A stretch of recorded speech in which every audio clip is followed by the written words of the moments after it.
Nadaljujemo z novico o Zmagu Jelinčiču, ki tokrat nima težave z zakonom, ampak težave v zakonu. To pa z bivšo ženo Moniko Jelinčič, ki je postala še večji simbol za slabo izbiro partnerja kot Monika Levinski. Gospa Jelinčič je prišla k meni pravzaprav gola in bosa. Zdaj hoče imeti pa vilo in pa parcelo na morju in pa še pol hiše v Ljubljani. Gola in bosa je bila. No, dame, zdaj veste, kako postati naslednja gospa Jelinčič. Gospod Zmago skratka prodaja svojo vilo v Ljubljani z namenom, da bi izplačal bivšo ženo, potem pa se uradno preseliti v uradno njeno hišo v Žusterni. Monika je dolžan kar 3 milijone, vilo pa prodaja tudi za 3 milijone. Čisto na ključa? Ne, pravzaprav za 3 milijone in 25 evrov. Rabi namreč še za bencin do Žusterne.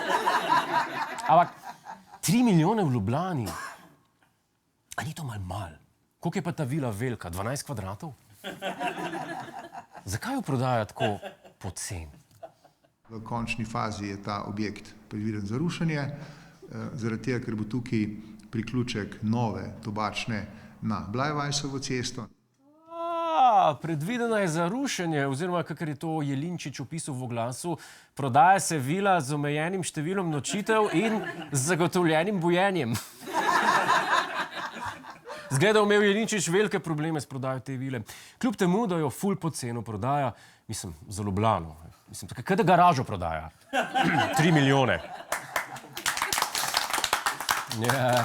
Nadaljujemo pa s temo, ki ne bi rešila niti Monike, niti Zmagota. Terapija za pare.